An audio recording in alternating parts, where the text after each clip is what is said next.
வணக்கம். நான் புவனா. 12ஆம் வகுப்பு இயல் 1இல் இன்று செய்யுள் பகுதியாக வந்துள்ள இது உங்களுக்கு மனப்பாட பகுதியாகவும் உள்ளது. தண்டி அலங்காரம். தன்னேர் இல்லாத தமிழ் அப்படிங்கிற தலைப்பில் இருக்கிற தண்டி அலங்காரம் பற்றி இப்பொழுது நம்ம அந்த செய்யுளை பற்றி பார்க்கலாம். சரியா?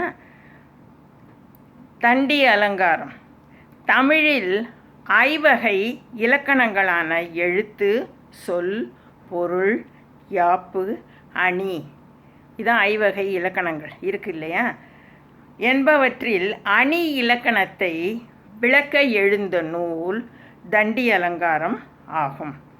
இந்நூல் காவிய தர்சம் என்னும் வடமொழி இலக்கண நூலை தழுவி எழுதப்பட்டது. இந்நூலின் ஆசிரியர் தண்டி என்னும் புலவர் ஆவார். இந்நூல் பொதுவியல், பொருள் அணியியல், சொல் அணியியல் என 3 பெரும் பிரிவுகளை உடையது. மறுபடியும் சொல்கிறேன், இந்நூல் பொதுவியல், பொருள் அணியியல், சொல் அணியியல் என்ற 3 பெரும் பிரிவுகளை உடையது.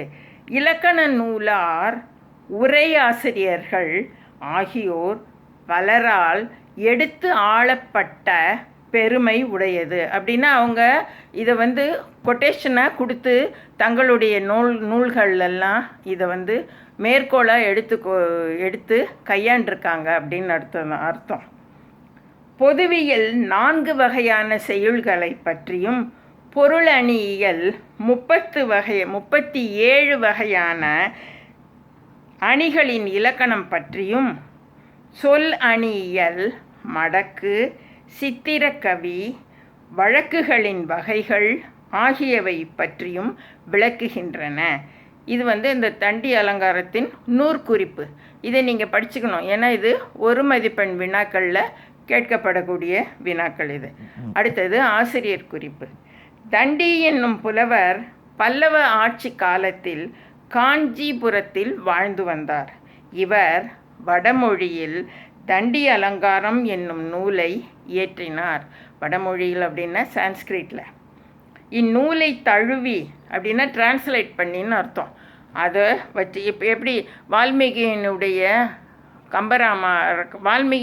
ராமாயணம், கம்பராமாயணம் தமிழில் தழுவல் நூல் தான் இல்லையா?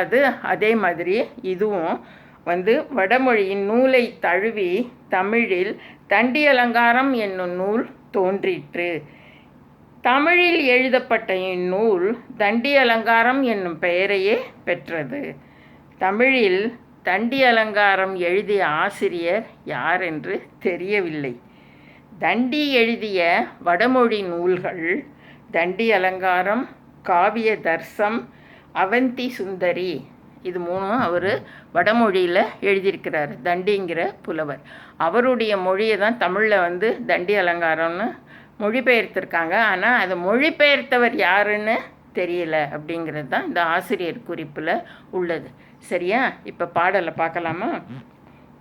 ஓங்கு கலியிடை வந்து உயர்ந்தோர் தொழ விளங்கி, ஏங்கு ஒலி நீர் ஞாலத்து இருள் அகற்றும், ஆங்கு அவற்றுள் மின்னேர் தனி ஆழி, வெங்கதிர் ஒன்று ஏனையது தன்னேர் இல்லாத தமிழ். இதில் என்னன்னு கேட்டிங்கன்னா, சூரியனுடைய பெருமை, அதனுடைய சிறப்பை பற்றி சொல்லி அது எப்படி அதே மாதிரி தமிழ் மொழியும் சிறப்புடன் இருக்குது அப்படிங்கிறத பற்றி சொல்கிறது தான் இந்த பாடலுடைய கருத்து. ஸோ ஒரு 2 வரி சூரியனை பற்றி சொன்னிச்சின்னு சொன்னால், அடுத்த 2 வரி தமிழ் மொழியை பற்றி, 2ஐயும் ஒப்பிட்டு சொல்கிற மாதிரி இந்த பாடல் இருக்குது. இன்னொரு தடவை பாடலை படிச்சிடுறேன். இது மனப்பாட பகுதிங்கிறதுனால தான் இன்னொரு தடவை படிச்சிடுறேன்னு சொல்கிறேன்.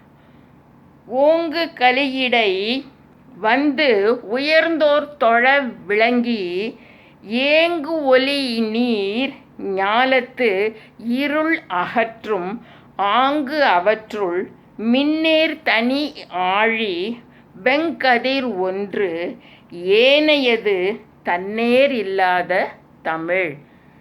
எதுக்குமே ஒப்பிட்டு சொல்ல முடியாத அளவு உயர்ந்து இருப்பது தமிழ்மொழி அப்படிங்கிறத பற்றி விளக்கிறது தான் இந்த பாடலுடைய கருத்தாக இருக்குது, புது கருத்தாக இருக்குது. சரி, இப்போ தனித்தனியாக சொற்பொருளை பார்த்தா இன்னும் கொஞ்சம் நல்ல விளக்கமாக தெரியும். ஓங்கு கலியிடை வந்து உயர்ந்த மலைகளில் தோன்றி. சூரியன் கடல்லேருந்து எழுந்து வருதுன்னாலும் நமக்கு பார்க்கும்போது எப்படி இருக்கும்னு சொன்னால் சன்ரைஸ் அப்படிங்கிறது அந்த மலையிலேருந்து அப்படியே வெளியில் வர மாதிரி தெரியும் இல்லையா? அதான் ஓங்கு கலியிடை அப்படின்னா உயர்ந்த மலையிடை வந்து தோன்றி உயர்ந்தோர் தொழ விளங்கி. உயர்ந்தோர்னா சான்றோர்கள், அறிவில் சிறந்த சான்றோர்கள் தொழும்படியாக, சான்றோர்களால் தொழப்பட்டு அப்படின்னா வணங்கப்பட்டு, ஏங்கு ஒலி நீர் ஞாலத்து. ஏங்கு ஒலி அப்படின்னா ஏங்குன்னா இங்கே ஓங்கு ஒலி. கடல் ஆரவாரமாக இருக்கும் பொழுது அந்த இதுலேருந்து என்ன பண்ணுது, இந்த உலகம் சுற்றி இருக்கு. அந்த ஆரவாரமிக்க கடல் அலைகளை உடைய கடலால் சூழப்பட்டது இந்த நில உலகம் இல்லையா? அதான் ஏங்கு ஒலி நீர் ஞாலத்து. ஞாலம்னா உலகம். ஏங்கு ஒலி நீர் அப்படின்னா கடலால் சூழ்ந்த ஒலிக்கின்ற இந்த உலகத்தின் இருள் அகற்றும். இருளினை, இருட்ட அகற்றும்னா நீக்குகின்ற, இருளினை போக்கும் அப்படின்னா இந்த இடத்துல சூரியனுக்கு இருளை அகற்றுறதுங்கிற அந்த பொருள். ஆனால் இந்த தமிழ் மொழிக்கு வரும்பொழுது எப்படின்னா மன இருளையும் உலகின் புற இருளையும், அதான் ரெண்டையுமே போக்கக்கூடியது தமிழ்மொழி. ஆங்கு அவற்றுள், அத்தகைய அவற்றுள் மின்னேர் தனி ஆழி வெங்கதிர் ஒன்று. மலையிடையே தோன்றும் கதிரவன் ஒன்று, ஏனையது தன்னேர் மற்றொன்று தனக்கு நிகரில்லாத தமிழ். அந்த கதிரவனை போன்று எப்படி புற இருளை, உலகத்தில் உள்ள இருளை எல்லாம் போக்குகின்றதோ கதிரவன், அதுபோல தமிழ் மொழியானது எங்கேருந்து தோன்றியது அப்படின்னு சொல்லும்போது பார்த்திங்கன்னா பொதிகை மலையில் அகத்திய முனிவரால் தோற்றுவிக்கப்பட்டதுங்கிற ஒரு புராண செய்தி இருக்குது இல்லையா? தமிழ்மொழி அப்படி தோன்றியதுன்னு. அதனால தான் மலையிலிருந்து வெளிவருகின்ற சூரியனுக்கு ஒப்பாக பொதிகை மலையில் இருந்து தோன்றிய தமிழ்மொழியானது மக்களின் மன இருளையும் புற இருளையும் போக்குகின்றது. அது சூரியனுக்கு நிகரானது. எப்படி உலகத்தின் இருளை எல்லாம் சூரியன் போக்குகின்றானோ அதுபோல அப்படிங்கிறது. இப்போ மொத்த கருத்தை பார்த்துடலாம். மக்களால் போற்றப்பட்டு உயர்ந்த மலைகள் இடையே தோன்றி கடலால் சூழப்பட்ட இவ்வுலகத்தில் புற இருளை போக்குவது ஒன்று. பொதிகை மலையில் தோன்றி ஆன்றோரால் அப்படின்னா சான்றோர்களால், அறிஞர்களால் தொழப்பட்டு மக்களின் அறியாமை என்னும் இருளை இருளை அகற்றி இல்லாட்டி போக்குவதோடு ஒப்புவமை இல்லாத, ஒப்பிட்டு சொல்லக்கூடியது எதுவுமே இல்லை என்று கூறும்படியாக இருப்பது இன்னொன்று. இது தமிழ்மொழியின் சிறப்பாகும். இருளை போக்கும் இரண்டில் ஒன்று ஒளிகின்ற கதிரவன், ஒளியை வீசுகின்ற கதிரவன், மற்றொன்று தன்னிகரில்லாத தமிழ். அதுதான் தமிழ்மொழியினுடைய சிறப்பு அப்படின்னு சொல்லி சூரியனையும் தமிழ் மொழியும் சிறப்பாக சொல்கிறது தான் இந்த தண்டி அலங்காரம். இது மனப்பாட பகுதி, அதனால் நல்லா படிச்சுக்கோங்க.